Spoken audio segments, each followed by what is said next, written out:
Hola, hola, Dios te bendiga, Dios te guarde. Una vez más, tu amigo y hermano Eddie Pimentel de Jesús. Recuerda suscribirte. Ponme en los comentarios si quieres que ore por ti, por algún pedido especial, y estaré orando por ti. Vengo con otro tema de la Biblia y esta vez otra pregunta que dice: ¿por qué las mujeres deberían cubrirse la cabeza en la iglesia? Y esta pregunta surge de una lectura bíblica que está en 1 Corintios capítulo 11 versículo 5. Dice de la siguiente manera: toda mujer que ora o profetiza con la cabeza descubierta deshonra su cabeza, porque es lo mismo que si se hubiese rapado. Eso dice primera carta de Corintios capítulo 11 versículo 5.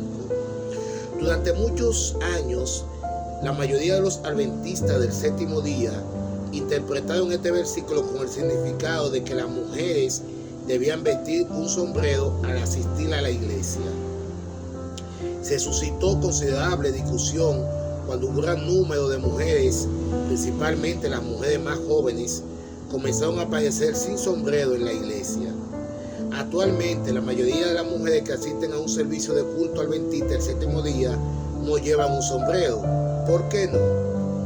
El significado de cubrirse la cabeza en la iglesia del siglo I. ¿Por qué Pablo amonestó que las mujeres cubrieran su cabeza en las reuniones de iglesia? La respuesta a esta pregunta reside en la sociedad griega del siglo I. El papel de una respetable mujer casada estaba muy circunscrito en Grecia. Ella, al igual que su contemporánea, casada, respetable en Palestina. Aún en Roma, no debían aparecer en público sin cubrirse la cabeza. Se ha encontrado una cantidad de estatuas romanas de mujeres del siglo I. Generalmente una mujer casada era representada con una larga vestimenta y un amplio palio que usaba para cubrir la parte posterior de su cabeza y formar el velo nupcial. Otras tenían un gran manto encima de la cabeza como un epítome de modestia. Obviamente era importante tener cubierto el cabello. Si se cubría o no la cabeza se consideraba una cuestión de recato. Razón para cubrirse la cabeza en la iglesia. Dado este trasfondo, ¿por qué alguna mujer no se cubrirá la cabeza en una reunión de iglesia? La explicación más probable es que consideraría que los miembros de iglesia eran parte de la familia ampliada. No obstante, Pablo advierte que esta conducta podría fácilmente ser malinterpretada. Insiste en que en la iglesia las mujeres deben actuar con el mayor decoro. La cuestión del decoro aflora varias veces en la carta de Pablo. En 1 Corintios 14, 26 al 33, Pablo se lamenta de que al reunirse en la iglesia de Corintios, cada uno tiene su salmo, enseñanza y revelación, lengua, e insiste en que solo uno, a lo sumo tres, hablen en lenguas y que lo hagan uno después del otro, no al mismo tiempo. Del mismo modo, solo uno o a lo sumo tres profetas debían hablar y debían hacerlo por turno. Pablo no habría tenido que formular esta regla a menos que todos tuvieran expresado su lengua o enseñanza o salmo o profecía al mismo tiempo. Poco ha de extrañar que Pablo diga que todo debe hacerse decentemente y en orden. Este sentido de orden claramente no estaba sucediendo en Corinto.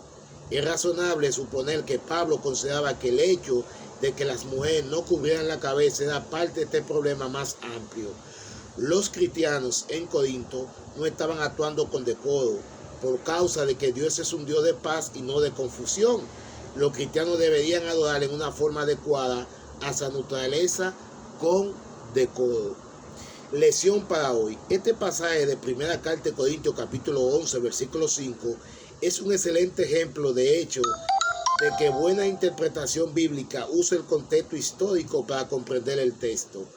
Claramente la munición de Pablo daba justamente en el blanco para los cristianos que vivían en la Grecia del siglo I. R. 14 requería que la mujer respetable cubrieran su cabeza en ocasiones públicas, tal como en el culto. Pero es necesario cubrirse la cabeza todavía hoy. Los textos bíblicos debían ser tomados seriamente, aun cuando la cultura y la costumbre cambien también. Los 10 mandamientos, así como otros preceptos, son válidos todavía hoy como lo fueron siempre. Sin embargo, a veces una instrucción puede estar dirigida solo a una situación específica. ¿Cómo lo sabemos? Viendo si el texto o el contexto proporciona un indicio o se puede advertirse un cambio a seguir el rastro del tema a lo largo de la Biblia. En este caso, la mención que hace Pablo de la costumbre implica solo estar cayendo a una situación específica. No obstante, el principio subyacente sería aplicable todavía en la actualidad, aun si los detalles no lo fueran. Entonces, la pregunta sería, ¿cuál sería hoy el consejo de Pablo? El mismo principio claramente aplicable. Todos nosotros, hombres y mujeres por igual, deberíamos vestir modesta y decorosamente, en especial cuando asistimos al culto. Lo que esto significa exactamente puede variar de país en país, aún de una cultura a otra dentro del mismo país. Pero Dios sigue siendo Dios, un Dios de paz, no de confusión. Lo que atañe al culto, todas las cosas aún deberían hacerse decentemente y en orden. Dios le bendiga y Dios le guarde. Nos vemos en una próxima entrega. Bendiciones.